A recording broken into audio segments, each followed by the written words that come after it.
Hello everyone, welcome to trending economics.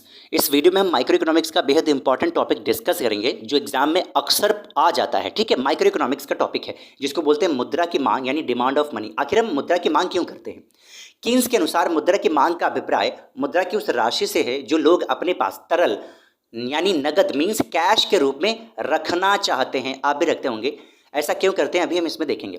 देखिए, लोगों द्वारा अपने पास मुद्रा को तरल रूप में रखने के तीन उद्देश्य होते हैं, तीन सबसे मुख्य उद्देश्य होते हैं। ठीक है, सबसे पहला उद्देश्य होता है सौदा उद्देश्य यानी ट्रांजैक्शन मोटिव। भाई आपको रोज दैनिक खर्चे करने होते हैं, कभी सब्जी खरीदनी है, कभी दाल खरीदनी है, रोज रोज के खर्चे होते हैं, तो उसको आप उसके लिए क्या करते हैं, आप धन को कैश के रूप में यानी नकद के रूप में रखते हैं, तरलता के रूप में रखते हैं ताकि तुरंत खर्चा कर सकें। अब देखिए, सौदा उद्देश्य तीन बातों पर निर्भर करता है, मुख्यतः तीन बातों पर निर्भर करता है।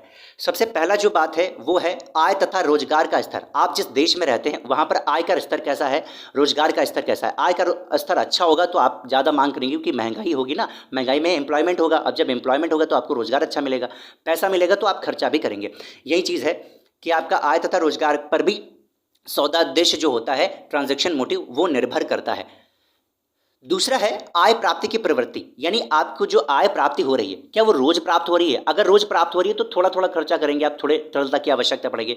क्या 15 दिन पे प्राप्त हो रही है, अगर 15 दिन पे प्राप्त होगी तो थोड़ा क्या करेंगे, ज़्यादा खर्चा आप तरलता के रूप में रखेंगे। अगर एक महीने के बाद प्राप्त हो रही है तो आप खर्चे के लिए ज़्यादा पैसा निकाल के रखेंगे। यही चीज़ें कह रहा है।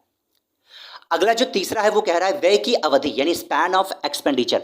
आपकी जो अवधि है नकदी को प्रभावित करती है, आपकी जो अवधि है वो कितनी है। खर्चों का भुगतान जितनी लंबी अवधि के बाद किया जाएगा उतनी ही दैनिक क्रय विक्रय के लिए धन की मांग कम होगी। ठीक है, यही चीज़ ये कह रहा है।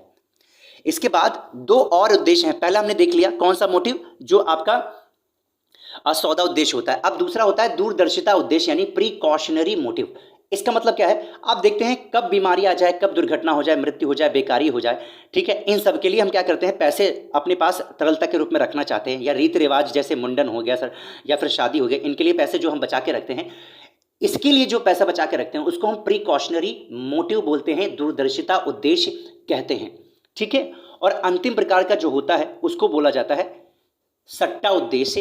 ये थर्ड है स्पेकुलेशन मोटिव। अब इसका मतलब क्या है, लोग अपने पास कैश किस लिए रखना चाहते हैं, इसलिए भी रखना चाहते हैं, मान लीजिए ब्याज दर का वो फायदा उठाना चाहते हैं। मान लीजिए कोई बॉन्ड है, सस्ते में मिल रहा है तो क्या करेंगे, तुरंत खरीद लेंगे। वो जानते हैं, और खरीद कैसे पाएंगे, जब उनके पास तरलता कैश में होगा ना पैसा, तब खरीद पाएंगे। उसके बाद 2-3 महीने 4 महीने के बाद या 2-3 साल के बाद उसको बेच करके पैसे कमा लेंगे। इस उद्देश्य से भी ये लोग क्या करते हैं, मतलब हम लोग क्या करते हैं, जो उपभोक्ता या फिर लोग होते हैं वो तरलता के रूप में पैसे को रखते हैं। तो आई होप ये वीडियो आपको पसंद आया होगा। थोड़ा सा लंबा हो गया लेकिन ये बहुत इंपॉर्टेंट टॉपिक पर वीडियो है और इस पर 4-5 नंबर का क्वेश्चन ज़रूर आता है।